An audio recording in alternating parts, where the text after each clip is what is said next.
El mensaje de hoy se titula Cambio de enfoque.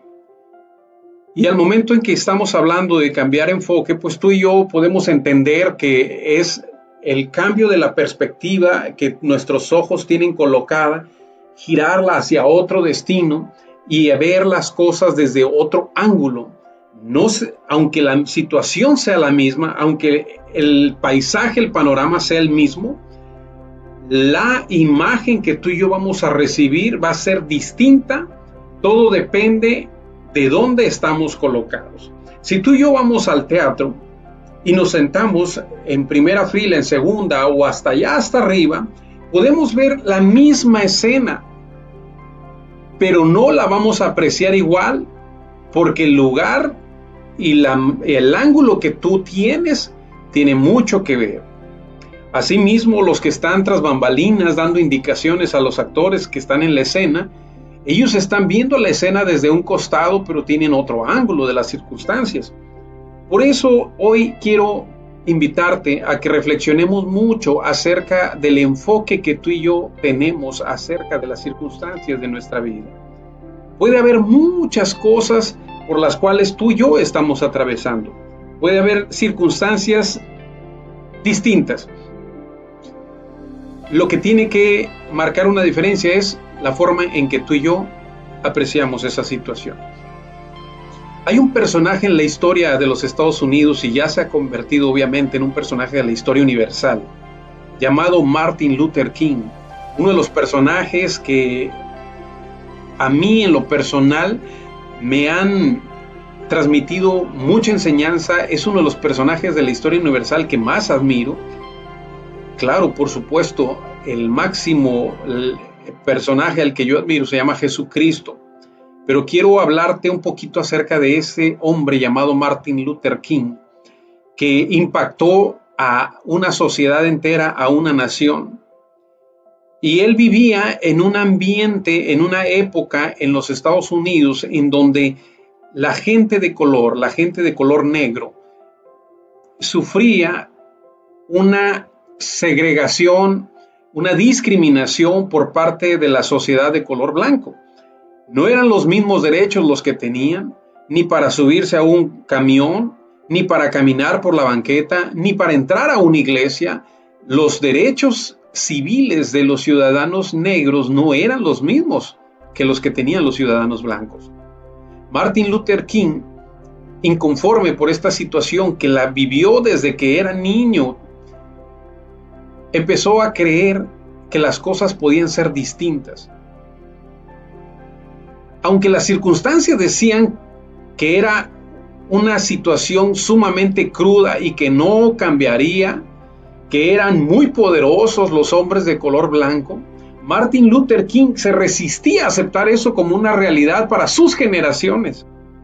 Y entonces fue así como él emprende un proyecto de nación de lucha por los derechos civiles de los negros. Martin Luther King dio muchos discursos, pero todos los discursos que él daba en donde quiera que él se presentaba, iban cargados de fe y de esperanza, porque Martin Luther King trataba de transmitir otro enfoque de vida a la gente, a los mismos ciudadanos de color negro. Les decía, este mundo puede ser distinto. Uno de sus discursos decía, yo sueño una vez en donde mi hijo, en un pueblo en donde mi hijo de color negro pueda jugar en paz con el niño de color blanco. Sueño con que un día vamos a compartir en la misma iglesia, en la misma escuela. Sueño con muchas cosas, pero la mirada que Martin Luther King tenía era una mirada que tenían muy pocos en aquella época. Siempre las circunstancias llevaban a los demás hombres que le seguían a querer claudicar, a querer regresar, a querer resignarse, a no seguir luchando. Había sangre que se derramaba, había traiciones, había resistencia del gobierno, había luchas y más luchas todos los días. Pero Martin Luther King decía, yo tengo un sueño. Y ese sueño le costó su vida. Por ese sueño, una bala le cortó su existencia en esta tierra. Sin embargo, eso no significó en ningún momento que Martin Luther King tuviera que renunciar o tuviera que dar por perdida su batalla. aunque Martin Luther King no estaba ahí, aunque Martin Luther King había muerto, siempre existía la esperanza en más de algún seguidor de tratar de ver las cosas como aquel hombre negro les había transmitido. Yo tengo un sueño, decía Martin Luther King. El día de hoy quiero compartir contigo un mensaje que se llama cambio de enfoque.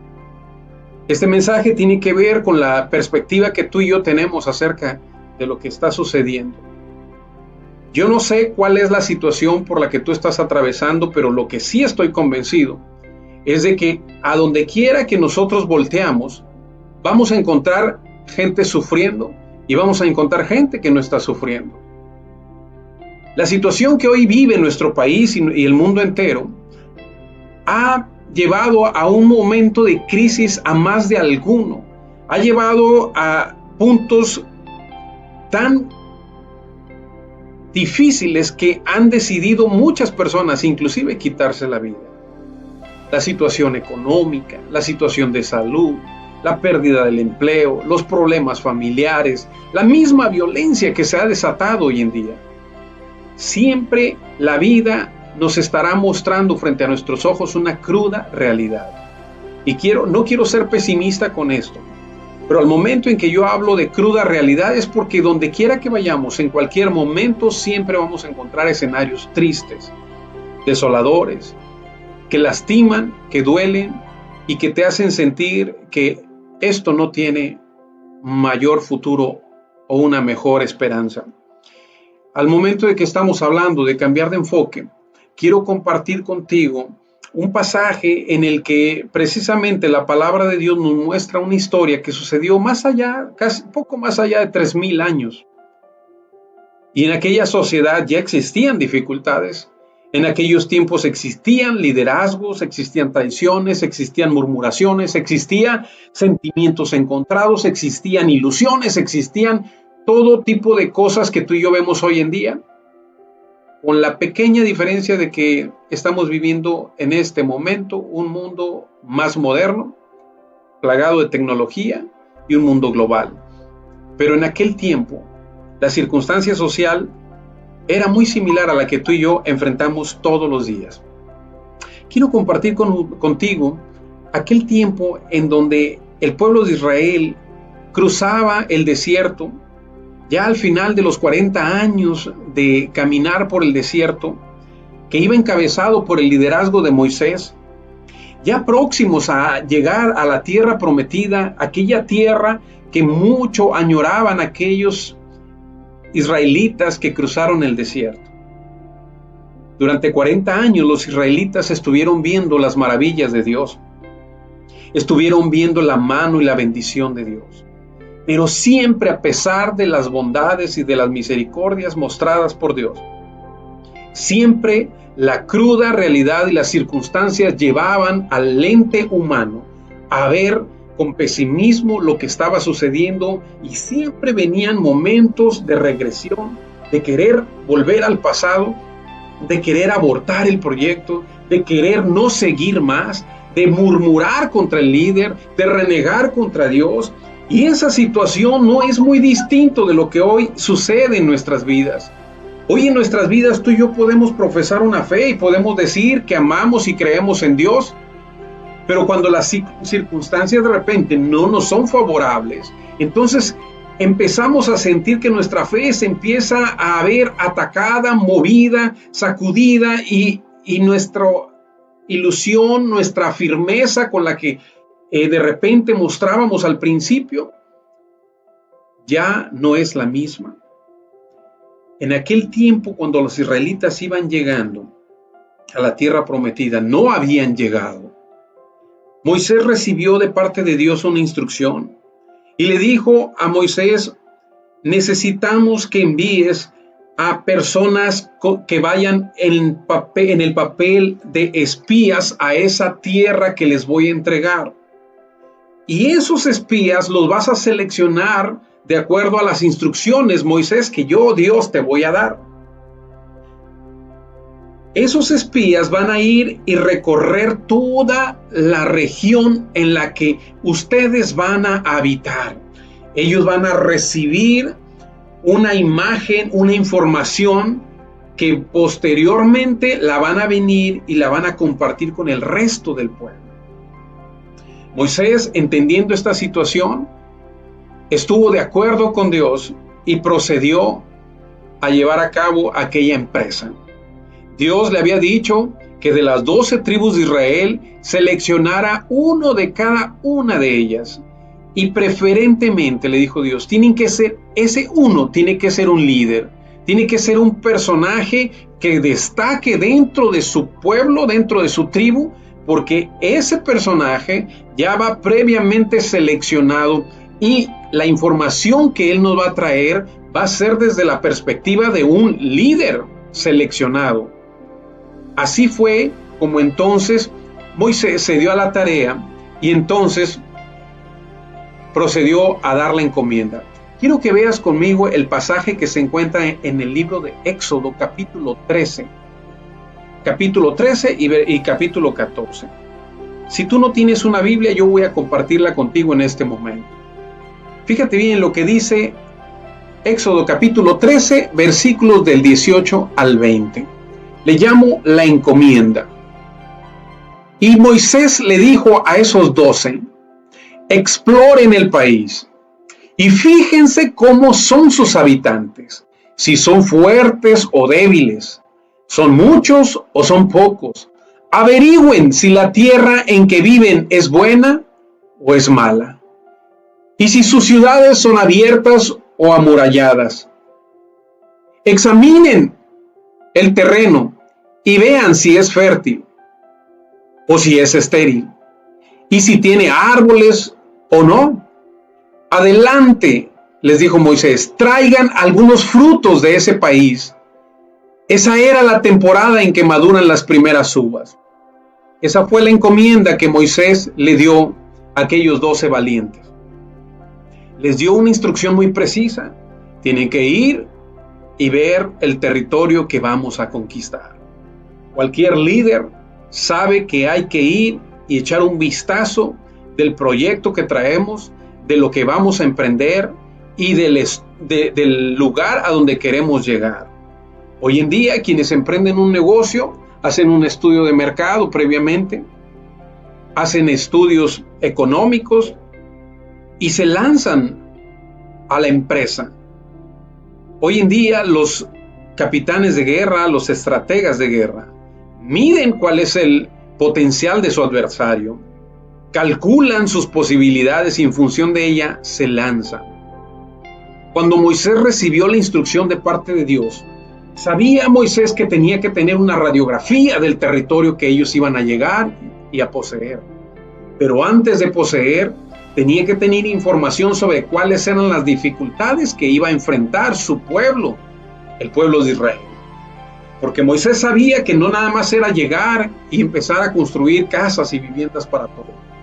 Sabía que se iban a encontrar con dificultades. Y por eso mandó a los 12 como espías.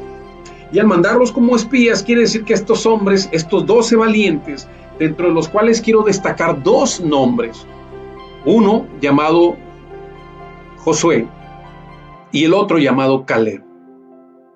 Y se fueron esos 12 hombres a escudriñar la tierra prometida, a recorrer paso a paso cada una de las regiones que Dios les entregaría, para traer ese informe al pueblo de Israel. Aquella tierra prometida hoy en día es la tierra que actualmente la conocemos en nuestro mapa actual. Colocada o situada entre el mar Mediterráneo y el río Jordán, hoy le conocemos como la región de Palestina. En ese pedazo de tierra, hoy se encuentra ubicada la nación de Israel y también la nación de los palestinos, la franja de Gaza y la zona en donde ellos viven. Y también esa tierra prometida abarcaba un poco de lo que hoy actualmente es el Líbano. Toda esa región en aquel tiempo tenía ciertas características que hoy voy a compartir contigo. Cuando se fueron, ellos trajeron la información. Ellos trajeron lo que le tenían que compartir a Moisés y al pueblo de Israel. Y entonces ellos vinieron y dijeron, efectivamente, Moisés, hemos encontrado una tierra fructífera, muchos árboles, frutas grandes. De hecho, ellos llegaron a un lugar y cortaron un racimo de uvas que apenas lo podían cargar entre 2 personas. Y tomaron ese racimo de uvas y lo llevaron como evidencia de la tierra fructífera que allí había. Y le dijeron, todo está excelente, Moisés. Los árboles dan frutos, hay agua, hay tierra fértil para la agricultura, hay muchísimo de hermoso en esa tierra. Y yo quiero imaginarme un poquito de la tierra sinaloense, que vivimos en una tierra llena de bondades, una tierra en donde hay mucho para la agricultura.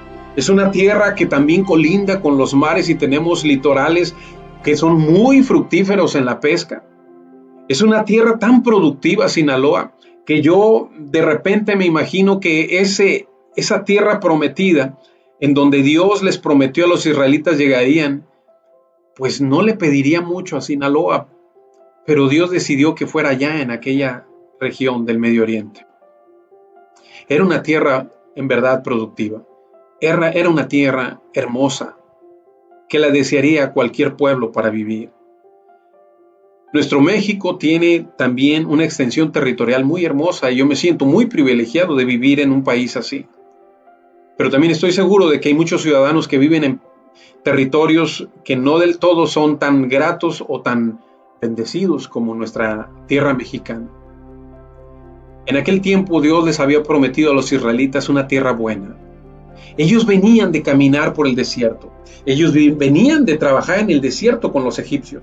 Ellos venían de un tiempo de esclavitud por más de 400 años. Habían muerto varias generaciones en la esclavitud y habían cruzado 40 años en el desierto y estaban acostumbrados ellos, los niños y los jóvenes, a ver arena, tierra árida, a los 4 puntos cardinales donde sus ojos podían alcanzar a ver. Pero Dios les mostraba una tierra prometida en donde fluía leche y miel. Leche nos habla de ganado, miel nos habla de agricultura, miel nos habla de muchas cosas, la apicultura, qué sé yo, cuántas bondades había en aquella tierra. Pero como todo lo que es bueno, todo lo que es prometedor, todo lo que nos genera ilusión, tiene que tener un precio. Ni siquiera Dios mismo está dispuesto a regalarte lo que tú y yo podemos obtener a través de nuestras fuerzas. Lo que Dios sí nos regala es aquello que tú y yo a través de nuestro dinero y de nuestras fuerzas humanas no podemos obtener. Y déjame enumerarte 2 cosas. Una de ellas es la vida y la otra es su salvación por gracia. O sea, su vida eterna. De ahí en adelante todo lo demás, dice Dios que tienes que luchar. Tú y yo tenemos que esforzarnos para conquistarlo. Todo lo demás. Tienes que conquistar una tierra, tienes que conquistar un trabajo, tienes que conquistar una profesión, tienes que conquistar una mejor familia, hacer de tus hijos verdaderamente hombres y mujeres de bien. Esas son conquistas que tú y yo estamos encausados y estamos encomendados de parte de Dios a lograr. Lo único que Dios, te repito, lo único que Dios te da y no tiene costo es la vida y la salvación. De ahí en adelante todo viene por añadidura, por tu esfuerzo y por la gracia de Dios, que a veces nos ve batallar y nos da un pequeño empujoncito, pero hace que nuestros esfuerzos rindan fruto. A veces nosotros, amigos, nos enfrentamos a las circunstancias como las que hoy estamos teniendo. Hoy veo a muchas personas preocupadas por lo que va a suceder con sus empresas, con sus trabajos, con sus ingresos. Hay muchas personas que ya están desesperadas. Muchas personas que ya no aguantan estar encerrados en sus casas. Y por un arrebato, por un momento de desesperación, pueden echar por la borda 40 o 50 días de confinamiento, guardando su salud y guardando la integridad de sus vidas. Y por un ligero momento desequilibrado de decisiones, de emociones encontradas, qué sé yo, una crisis, pueden salir y echarlo todo por la borda y arruinar todo lo que les ha costado tanto trabajo. Esperamos con ansias el regresar a las calles, el regresar a los templos, el regresar a la escuela, el activar la economía de nuestra nación. Esperamos con ansias abrazar a nuestra familia. Esperamos con ansias poder salir en carretera y viajar libremente. Esperamos con ansias tantas cosas, pero eso es algo que tú y yo lo tenemos que tener bien claro en nuestra mente y en nuestro corazón. Que por esa que tú estás esperando no vaya a ser que un momento de crisis te haga que lo pierdas todo porque no pudiste conservar los ojos puestos en donde los tenías que tener. Cuando aquellos 12 hombres regresaron después de 40 días a dar el informe a Moisés, fíjate bien, la opinión estuvo dividida. Ciertamente coincidieron en que la tierra era buena, en que la tierra era productiva, en que fluía leche y miel. Ciertamente coincidieron en que era un lugar especial y perfecto para vivir. Pero hubo algo que dividió la opinión en aquel equipo de 12 y separó sus conceptos, sus consejos y separó el informe que finalmente entregarían a un pueblo. Quiero darte una perspectiva de los primeros 10 hombres. No eran Caleb, no era Josué. Eran 10 hombres. No te voy a repetir ni mencionar los nombres porque en este momento no es tan importante. Quiero compartir contigo la perspectiva de ellos cuando dieron su opinión respecto de lo que vieron. La perspectiva natural, lo que sus entrañas y sus emociones les hicieron sentir. Ellos le dijeron al pueblo y a Moisés: no podremos combatir contra esa gente. Son más fuertes que nosotros, decían ellos. La tierra que hemos explorado se traga a sus habitantes. Y los hombres que allí vimos son enormes. Hasta vimos anaquitas. Hago un paréntesis. Anaquitas eran los descendientes de Anac. Eran hombres enormes en estatura, muy fuertes. Por eso todo el mundo sabía de ellos. Y vieron a esos gigantes en esa tierra. Y dicen ellos: comparados nosotros con ellos parecíamos langostas, chapulines. Y así nos veían ellos a nosotros. Así nos veían como chapulines. Y yo te pregunto, ¿en verdad sería que esos gigantes veían a aquellos hombres como chapulines? Eso no lo dice la Escritura. Pero mucho tiene que ver con lo que esos hombres, esos 10 hombres estaban reportando. A lo mejor no es que los gigantes los veían como chapulines. A lo mejor era la percepción de ellos mismos y su propia inferioridad los hizo verse a sí mismos y decían: no, hombre, nos están viendo como enanos, nos están viendo como pequeñas langostas. Y sentían y ponían sus ojos en los ojos de ellos y ellos asumían que así se veían. Pero es más fuerte la manera en que tú te ves. Es más poderosa la forma en que tú y yo nos vemos a nosotros mismos que lo que los demás pueden opinar acerca de nosotros. Y es ahí donde el ser humano a veces se pierde, porque para el ser humano es tan importante, y no le quiero restar importancia a eso, pero pesa más lo que la gente diagnostica acerca de nosotros que lo que nosotros podemos creer que somos capaces de hacer. Por eso Martin Luther King sufría burlas, sufría traiciones, sufría menosprecios, porque muchas personas lo veían a él como una langosta queriendo luchar contra un enorme gigante. Una ciudadanía de gente de color blanca, empoderada, posicionada en el gobierno, eran los dueños, los ricos de aquella época, eran los que dirigían los ejércitos, eran los que hacían las leyes, eran los grandes empresarios, eran los políticos de aquel tiempo, era todo aquel cuerpo de gigantes vistos por un Martin Luther King que ante los ojos de muchas personas decían: eres una langosta. Esa ilusión, ese sueño que tú traes no vale nada comparado con todo esa mecánica y ese gigante que tú quieres enfrentar. Pero es que tiene mucho que ver la manera en que tú y yo dejamos que los demás influyan para mal en nuestras vidas. Tiene mucho que ver cuántas veces escuchas a esas personas que te dicen que no tienes capacidad, que no vas a poder, que no lo vas a lograr, que tú eres muy limitado en talentos, en posibilidades, en recursos. Y si tú y yo escuchamos esa voz, no vamos a tardar mucho tiempo en ser víctimas y presas de ella. Cuando los hombres aquellos daban a los israelitas ese informe tan crudo, tan desesperante, tan cargado de desilusión, ¿qué podíamos esperar de aquellos que recibían aquel informe? Si se estaban basando toda su vida durante 40 años de recorrido en el desierto, estuvieron tan vulnerables por los problemas, tan frágiles ante las situaciones adversas, que el día que estos hombres fueron por el informe a la tierra prometida, fueron y se perdieron de su vista 40 días, tal vez ellos tenían la ilusión de que les iban a traer cuentas muy buenas, cuentas halagadoras, cuentas alentadoras que les dijeran a ellos: ya por fin se acabó la tempestad y es tiempo de disfrutar. Pero no siempre sucede así en esta vida. No siempre vamos a escuchar lo que nuestros oídos quieren oír. No siempre vamos a ver lo que nuestros ojos añoran ver, nuestros ojos naturales. Y solo falta alguien que venga y nos hable pesimistamente para movernos la ilusión y sacarnos de la jugada. Pero también quiero compartir contigo una perspectiva distinta que trajeron Josué y Caleb.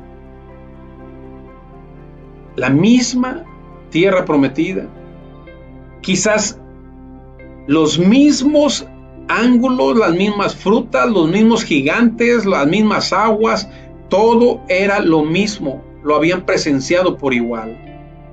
Pero el reporte que ellos daban y el consejo que ellos daban no era el mismo. Fíjate bien lo que decían. Esta es una perspectiva de fe. La tierra que recorrimos y exploramos es increíblemente buena, decían ellos dos. Si el Señor se agrada de nosotros, y aquí es donde viene la fe, aquí es donde te sales de la mirada natural para ver con los ojos de la fe. Y aquí es donde ellos decían: si el Señor se agrada de nosotros, fíjate bien, entonces las cosas que estamos viendo pueden ser sumamente distintas. Por eso ellos decían: no es nada más lo que nuestros ojos alcanzaron a ver, es cómo involucras a Dios en la escena de tu vida, es cómo traes la fe y te empiezas a anclar las circunstancias que te están rodeando y las anclas a las promesas de Dios y las proteges con las promesas de Dios y las proteges con la cobertura de Dios, y entonces le das un enfoque distinto a las cosas y dices: si Dios se agrada de nosotros, nos hará entrar en ella, nos va a dar la tierra en donde abundan la leche y la miel. Así que no se rebelen contra el Señor, ni tengan miedo a esa gente que está habitando esa tierra. Me encanta lo que decían estos hombres, porque no estaban tratando con un pueblo fácil. Era un pueblo grandísimo que estaban escuchando un informe negativo y ya lo habían hecho propio. Ya se habían levantado en rebeldía, ya le habían dicho a Moisés: Moisés, otra vez te equivocaste, tenemos que regresar a Egipto. Fíjate bien, hasta dónde puede llegar el retroceso cuando nosotros nos dejamos abrazar por el pesimismo. Te puede llevar a un punto de derrota en donde añores los tiempos malos, porque el pavor, el pánico se ha apoderado de ti en ese momento. Pero cuando viene el miedo, cuando viene el temor, cuando viene todo eso que aparentemente te quiere aplastar, es cuando Dios dice: clama a mí, búscame, yo te voy a responder. Yo soy tu Dios fuerte y valiente. Soy el Dios que te guía, el que te protege, el que te lleva de la mano, el que va delante de ti como poderoso gigante. Búscame. Es el tiempo en donde tú y yo vamos a empezar entonces a ver las cosas de manera diferente. No podemos dejar que la naturaleza humana que tenemos tú y yo absorba toda nuestra mente y nuestro entendimiento y empecemos a sentir que no valió la pena tanto esfuerzo, tanto lucha. Hemos tenido muchos ejemplos en la vida de la fe. Y en la vida empresarial también hemos visto mucho. Me llama mucho la atención de la vida de un hombre llamado Walt Disney, que tenía un sueño y finalmente se logró. Y un hombre que emprendió aquella empresa llamada McDonald's y tuvo éxito ante la opinión de miles y miles de personas. Y hubo un hombre que también me llama mucho la atención de hoy, de nuestros tiempos, que se llama Dante Gebel, que también era un loco al cual la gente le decía, no vas a llegar lejos. Sus propios pastores le decían, muchacho, tú no tienes mucho futuro, pero gente que le cree a Dios, y quiero hablar de los hombres de fe como Moisés, como Abraham, como Pablo, como Dante Gebel inclusive. Gente que le cree a Dios y gente de hoy en nuestros días que ha decidido creerle a Dios, que no importa cuán gigante aparezca delante de nosotros, Dios te dice, si yo voy contigo, entonces las cosas van a cambiar. La perspectiva de fe que ellos traían delante del pueblo, le decían, por favor, no tienen que dejarse guiar por lo negativo, vamos a conquistar esa tierra. Y fíjate lo que decía Josué y Caleb. Me encanta esta expresión porque es una expresión de nuestros días en la nueva versión internacional. Ya son pan comido, decía Josué y Caleb. No tienen quien los proteja, porque el Señor está de parte nuestra. Y así que no les tengan miedo. Eso fue lo que ellos dijeron. No tienen quien los proteja. Y cuando tú y yo dimensionamos esas palabras de Josué y de Caleb, al referirse a aquellos que aparentemente iban a ser los gigantes, que no los dejarían llegar a la tierra prometida, Josué y Caleb no se vieron a sí mismos como langostas, no se vieron a sí mismos como pequeños, ellos se vieron a sí mismos como los enviados del Dios Todopoderoso, del que va al frente de la batalla y el creador del cielo y de la tierra. El que ha dicho, te voy a entregar esa tierra indistintamente de quién esté ahorita ocupándola, yo te la voy a dar porque esa tierra yo la preparé para ti. Le han creído a alguien que es mayor que lo que sus ojos alcanzan a ver. Y eso es lo que hace la diferencia entre los que vemos con una perspectiva natural y los que alcanzan a ver con una perspectiva de fe. Porque la perspectiva natural es la que nuestros ojos nos dan a todos por igual. Pero tú y yo podemos entender esa perspectiva natural e interpretarla a nuestra manera de pensar, a nuestro razonamiento y tomar de ahí la emoción o la motivación que nos va a llevar a enfrentar o a no enfrentar esa situación. Pero si a través de la perspectiva natural tú solamente tomas los elementos técnicos que tienes que tomar y abrazas la visión que Dios te está dando, entonces el escenario que se muestra frente a ti o frente a mí en estos momentos cambia radicalmente porque tenemos nuestra fe fincada en el Dios Todopoderoso, el que nos va a llevar más allá de lo que nuestros ojos alcanzan a ver. Ese es el mismo Dios que guió a Moisés en el desierto durante 40 años. Es el Dios que le sostenía las manos a Moisés para no claudicar cuando el pueblo le decía ya no queremos avanzar. Es el mismo Dios que tenía Josué y Caleb que le decían adelante, ustedes creen que lo van a lograr porque yo voy con ustedes. Aquellos gigantes no son nada, es pan comido, decían ellos, y yo se los voy a entregar. Ese es el Dios en el que yo creo y en el que te invito a creer.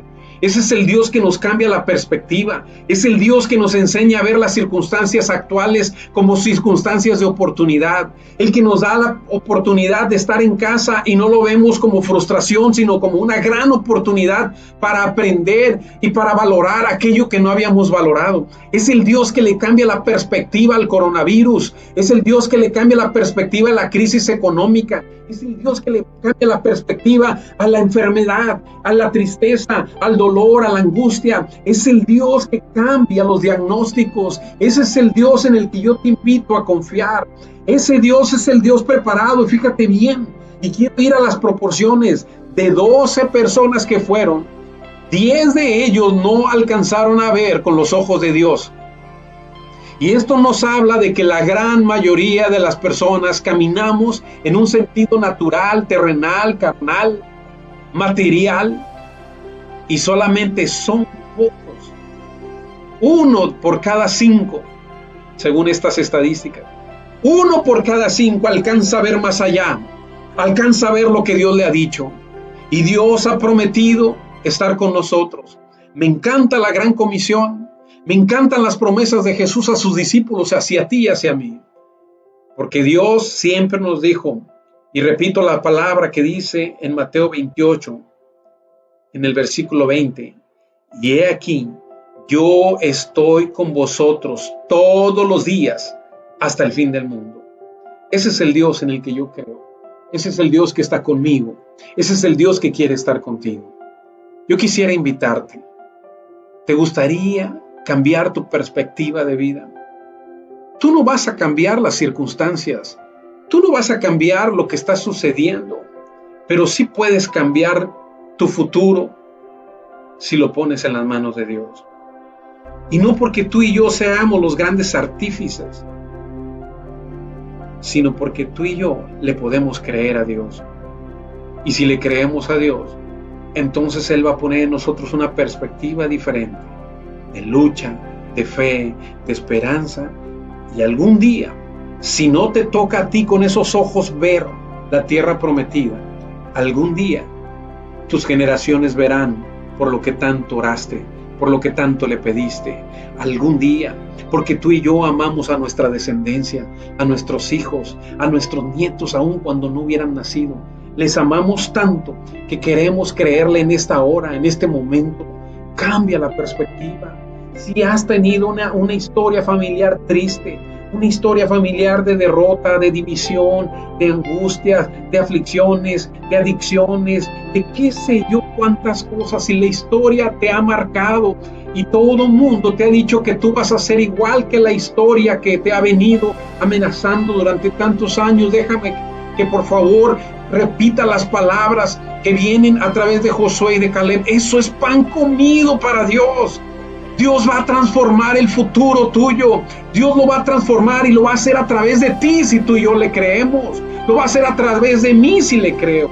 Lo va a hacer a través de cada valiente que decida renunciar a anclar su mirada solamente en la perspectiva natural. Necesitamos una perspectiva de fe. Necesitamos ver más allá de lo que nuestros ojos nos están dando por lectura. Necesitamos leer con los ojos del Espíritu, con los ojos de la fe.